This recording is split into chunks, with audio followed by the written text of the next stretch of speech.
शाबान मुअज़्ज़म का महीना है और इसके बाद अगला रमज़ान का महीना है।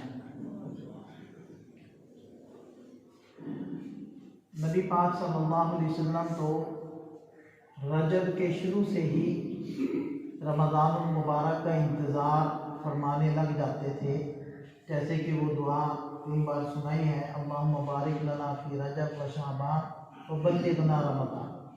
अल्लाह हमारे रजब और शाबान में बरकत डाल दीजिए और हमें रमज़ान तक पहुंचा दीजिए। तो ये आप अलैहिस्सलाम दुआ मांग रहे होते थे। तो रजब जो गुज़र गया उसमें भी और शाबान के अंदर भी, और आप अलैहिस्सलाम का रमज़ानुल मुबारक का इंतज़ार करना इससे भी साबित होता है कि शाबानुल मुबारक के अंदर आप अलैहिस्सलाम बड़ी कसरत से रोज़ा रखा करते थे। हज़रत आयशा सिद्दीक़ा रज़ियल्लाहु अन्हा की रिवायत है कि जब उनसे पूछा गया आप अलैहिस्सलाम के नफली रोज़ों के बारे में, तो उन्होंने फरमाया कि जब आप अलैहिस्सलाम नफली रोज़े रखते तो मुसलसल रखते चले जाते कि हमें ये गुमान होने लगता कि शायद अब आइंदा कभी इफ्तार नहीं किया करेंगे, बल्कि हमेशा यूं ही रोज़े ही रखा करेंगे। और जब आप अलैहिस्सलाम रोज़े छोड़ने पर आते नफली रोज़े, तो हमें यूँ महसूस होता है कि अब आप अलैहिस्सलाम आइंदा नफली रोज़े नहीं रखेंगे और यूं ही इफ्तार ही करते रहेंगे।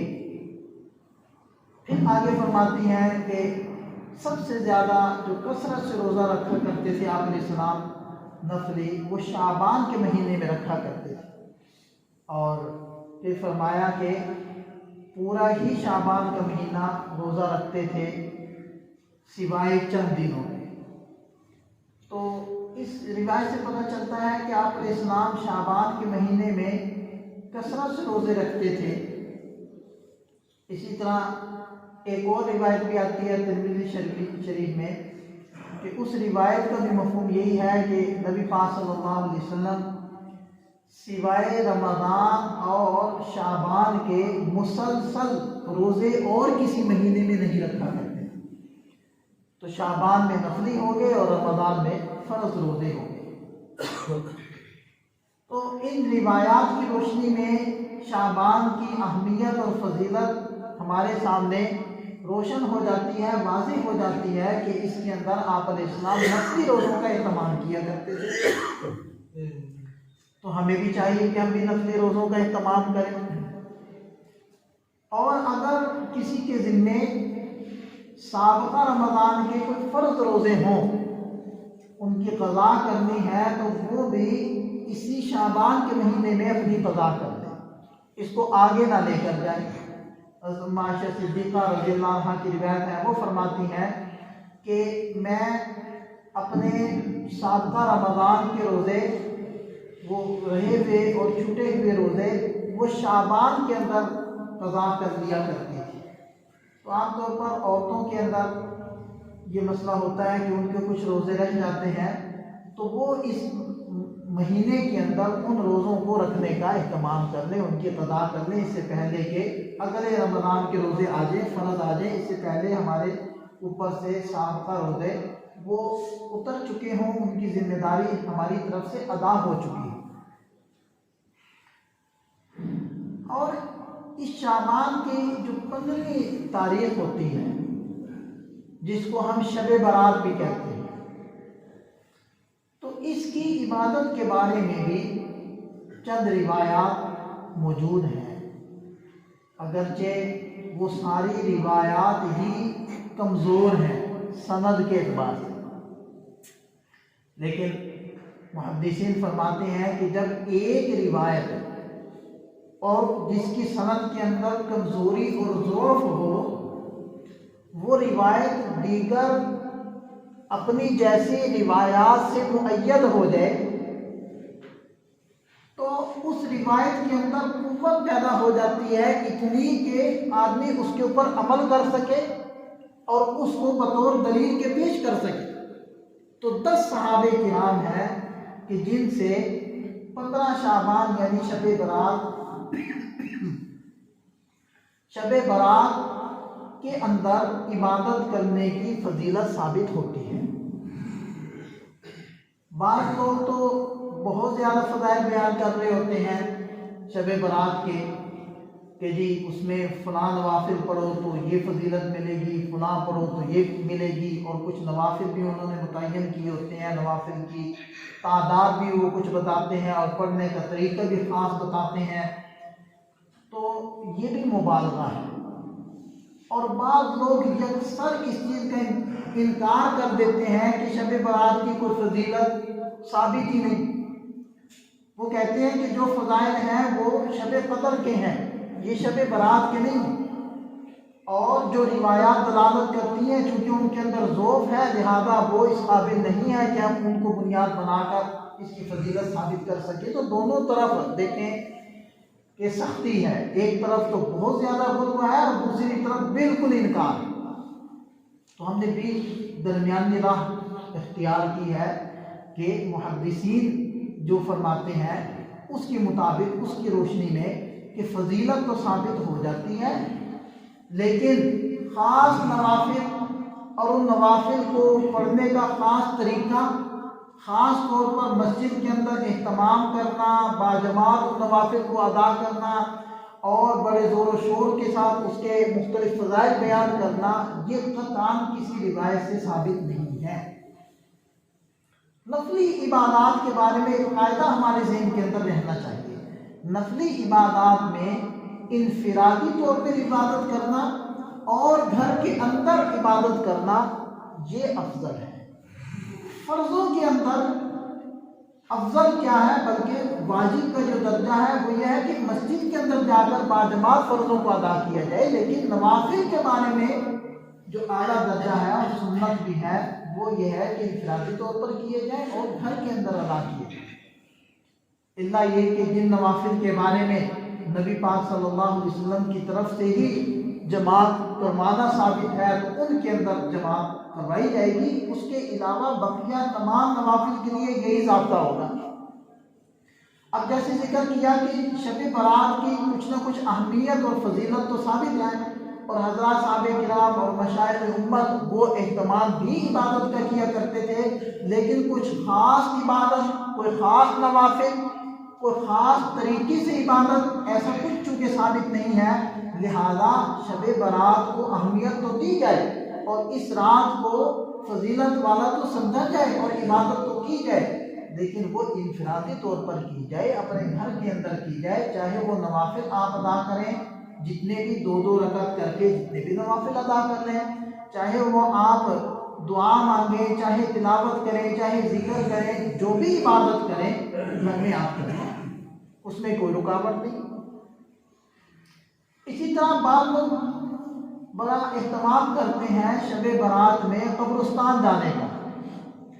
तो देखिए, एक रिवायत में नबी पाक सल्लल्लाहु अलैहि वसल्लम का सिर्फ एक मरतबा कब्रिस्तान जाना साबित है, जन्नतुल बक़ी में शब बारात में। तो ज़िंदगी में हम भी एक मरतबा चले जाएं, क्योंकि हर साल और हर शब बारात में जाना साबित नहीं है, लिहाजा हर शब बारात में हम भी ना जाएं। देखिए, आसान बात है, जो चीज़ जैसे साबित हो, जितनी साबित हो, उसको उतना ही मान लिया जाए और उतना ही उसके ऊपर अमल कर दिया जाए। यही दीन है, यही शरीयत है। अगर उस चीज़ के अंदर हम अपनी तरफ से कुछ इजाफा करने लग जाएंगे, जो उसकी कुछ कैफियत तय करने लग जाएंगे, तो ये इजाफा होगा जिसको भी आप कहते हैं। हम इजाफों से बचें, क्योंकि मकसद है अल्लाह ताला को खुश करना, उसकी इबादत करना। तो जब अल्लाह ताला को खुश वैसे ही होंगे ना कि हम वैसे ही करें जैसे कहा गया। अगर हम अपनी तरफ से चीज़ें शामिल करना शुरू कर देंगे तो जाहिर ही बात है अल्लाह ताला तो फिर खुश नहीं होंगे। तो ज़िंदगी में एक बार अगर कोई चला जाता है शब बारात में कब्रिस्तान के अंदर, तो ठीक है, सुन्नत पूरी हो जाएगी, हर दफ़ा जाने की ज़रूरत नहीं है। और आप अलैहिस्सलाम भी दुआ के लिए तशरीफ़ ले गए थे। जो आजकल रिवाज चल निकला है कि जी बाकायदा तांता बंधा हुआ है, औरतों और मर्दों का इख्तिलाफ हो रहा है कब्रिस्तान के अंदर, जबकि औरतों के लिए ज़्यादा जायज़ ही नहीं है, हराम लिखा है उलमा।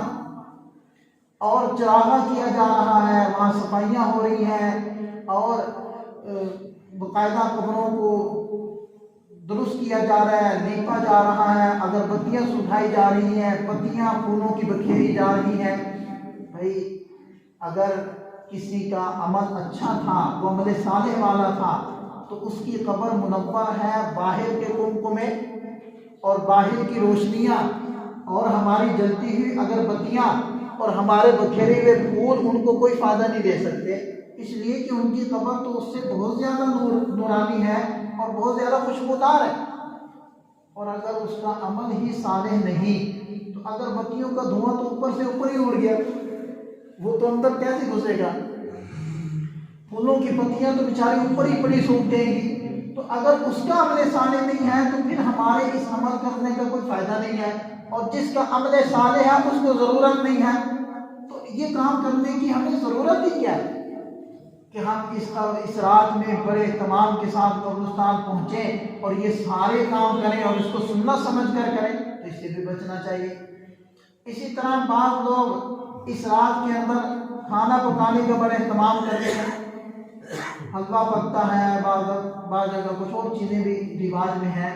तो देखें ऐसा भी कुछ साबित नहीं, किसी ने कोई अच्छा खाना पकाना है तो भले पकाए, लेकिन इस रात को मखसूस करके और इस रात का ये कोई मुस्तकिल अमल समझकर और इसी को कोई सुन्नत अमल समझकर करना, ये जाहिर बात है उस अमल को गुनाह का अमल बना देगा, कोई सवाब का अमल नहीं बनेगा। वैसे आप पकाएं, खाएं, खिलाएं, एक प्लेट हमारी तरफ भी भेजें तो कोई इतराज़ नहीं। दिन मखसूस ना करें, कोई रात मखसूस ना करें, कोई वक्त मखसूस ना करें, उसके कोई ख़ास फ़ज़ाइल जिक्र ना करें, दीन को उतना ही रखें जितना है, जितना होना चाहिए था अल्लाह ताला ने उतना ही दीन हमें दे दिया है। जितने की ज़रूरत नहीं थी वो नहीं दिया गया, हम उसको ना बढ़ाएं, बस उतना ही करें। एक सीधा सा फार्मूला, सुन्नत में ताकत है, सुन्नत में निजात है, बस सुन्नत जैसी हमें मिली है वैसे ही करते चले जाएं, उसमें इजाफा ना करें अपनी तरफ से।